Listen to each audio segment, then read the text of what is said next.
दोस्तों नमस्कार। दोस्तों मैं विमल शाही आप सभी लोगों का अपने चैनल में स्वागत करता हूं और उम्मीद करता हूं कि आप लोग सब लोग स्वस्थ होंगे एवं मस्त होंगे। सभी राष्ट्रवादियों और सनातनियों से ये निवेदन रहेगा कि आप लोग मेरे चैनल को सब्सक्राइब कर लीजिए और वीडियो को लाइक एवं शेयर भी कीजिए। दोस्तों हम लोग बात करने जा रहे हैं बंगाल विधानसभा चुनाव 2026 के बारे में। दोस्तों बीजेपी के लिए बंगाल जीतना कितना महत्वपूर्ण है ये हम आप तो समझ ही सकते हैं, लेकिन देश के गृह मंत्री अमित शाह के लिए भी ये बहुत बड़ा चैलेंज है। चैलेंज इसलिए है क्योंकि आज तक बंगाल में बीजेपी कभी अपनी सरकार बना नहीं पाई है। यही हालात था कुछ साल पहले उड़ीसा के लिए भी। उड़ीसा में भी बीजेपी अपनी सरकार कभी बना नहीं पाई थी, लेकिन पिछले साल 2024 में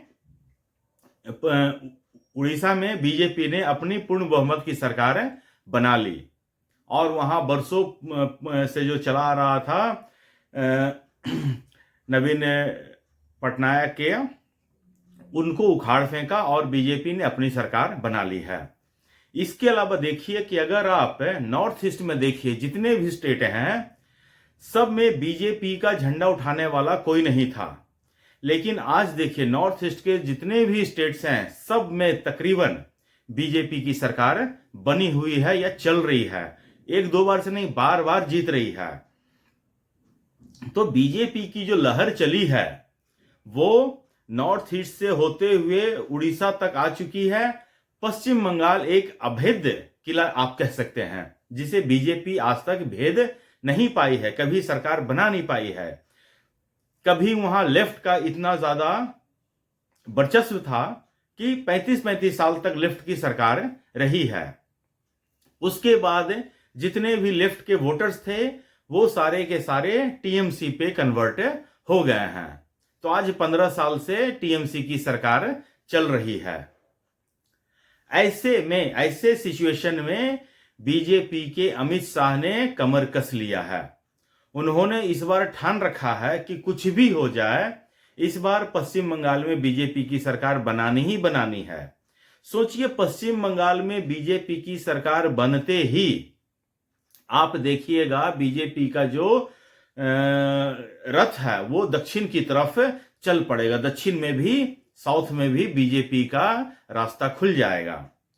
तो पश्चिम बंगाल एक बहुत ही महत्वपूर्ण स्टेट है, स्ट्रेटेजिकली भी, क्योंकि बीजेपी जो राष्ट्रवाद की बात करती है उस राष्ट्रवाद पे पश्चिम बंगाल चूंकि जो बॉर्डर से, बांग्लादेश के बॉर्डर से लगा हुआ स्टेट है, तो भारत की जो आंतरिक सुरक्षा है, इंटरनल सिक्योरिटी है, उसको भी पश्चिम बंगाल उतना ढंग से कवर अप कर नहीं पा रही है, क्योंकि जितने भी बांग्लादेशी घुसपैठिए होते हैं सब पश्चिम बंगाल के थ्रू पूरे देश में स्प्रेड हो रहे हैं। अब पश्चिम बंगाल में जैसे ही कोई घुसपैठिया एंटर करता है, उन्हें टीएमसी के जितने भी सिंडिकेट हैं, Aadhaar card, ration card, bank account, ये वो फलाना ढिमकाना, सारे डॉक्यूमेंटेशन उनको प्रोवाइड कर दिया जाता है और फिर पश्चिम बंगाल के रास्ते होते हुए देश के विभिन्न भागों में वो चले जाते हैं, बंगाल के नागरिक कहलाकर कि हम पश्चिम बंगाल के हैं। तो बीजेपी इस चीज को रोकना चाहती है। इसके लिए वहां पर भाजपा की सरकार बनना बहुत जरूरी है।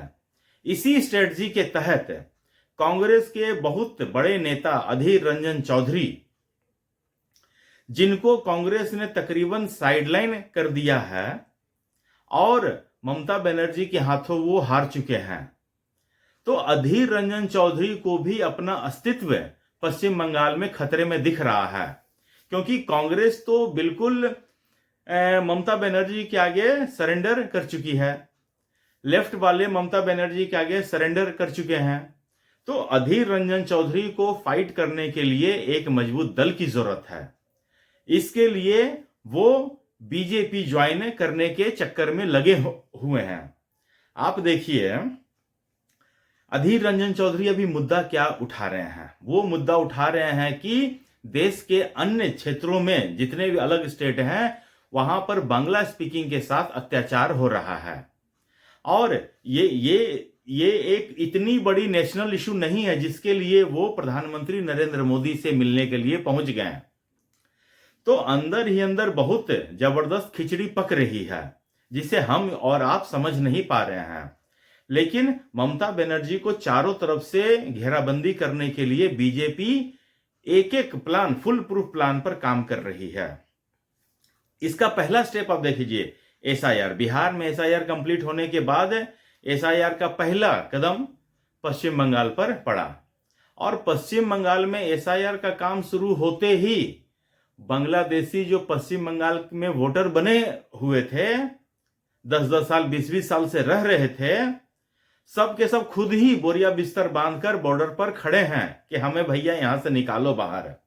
करीब 1.5 से 2 करोड़ बांग्लादेशी खुद ही छोड़कर जा चुके हैं, जो कि पश्चिम बंगाल में टीएमसी के वोटर्स थे। तो पश्चिम बंगाल में टीएमसी को बहुत जबरदस्त नुकसान होने जा रहा है। आप देख लीजिए, पश्चिम बंगाल में 294 सीट हैं ऑलमोस्ट। अब इस 294 में सोचिए ममता बनर्जी 222, 225 इस तरह की सीटें जीतती हैं, मतलब कोई मुकाबला ही नहीं है। पिछला बार 2021 के चुनाव में बीजेपी ने कुछ फाइट दिया था, हालांकि वो सिर्फ और सिर्फ 77 सीट जीतने में ही कामयाब हो पाए थे। लेकिन जितने भी एनालिसिस थे, पोल्स थे, प्री पोल्स थे, ओपिनियन पोल थे, एग्जिट पोल थे, सब में ऐसा लग रहा था कि बीजेपी कम से कम 100-125 सीट वहां पर ले आएगी। लेकिन उस समय प्रशांत किशोर, याद कीजिए, प्रशांत किशोर ने कहा था कि अगर बीजेपी को 100 से ज्यादा सीटें आ जाती हैं तो वो राजनीति करना छोड़ देंगे। उस समय पश्चिम बंगाल के लोगों ने प्रशांत किशोर की इज्जत बचा ली। उसी तर्ज पर प्रशांत किशोर इस बार बिहार में भी कह रहे थे कि अगर इस बार हमारी सरकार नहीं बनी तो हम राजनीति छोड़ देंगे, ये छोड़ देंगे, वो छोड़ देंगे। हालांकि अब वो एक परिपक्व पॉलिटिशियन बन चुके हैं, उन्होंने भी साफ साफ कह दिया कि नहीं, हम ऐसा नहीं कहे थे, या वोट चोरी हो गया, दिस एंड दैट करके वो निकल गए। लेकिन उन्होंने राजनीति नहीं छोड़ी। तो इस बार पश्चिम बंगाल में पूरा गोटी सेट हो चुका है। अब मुझे लगता है कि इस बार पश्चिम बंगाल में बीजेपी को 294 में से कम 150 सीटें आनी चाहिए, ऐसा मुझे लग रहा है। प्रेडिक्शन मेरा जो है वो इंटरनल फीलिंग कह रहा है कि कम से कम 150 सीटें आनी चाहिए बीजेपी को, और ममता बनर्जी बिलो 130 रहेगा और कुछ सीटें अन्य को भी मिल सकता है। इसमें ओवैसी जी का भी एक बहुत ही महत्वपूर्ण रोल होने जा रहा है। अब देखिए, कांग्रेस अलायंस किसके साथ करती है, ये भी एक बहुत इंपॉर्टेंट रोल है।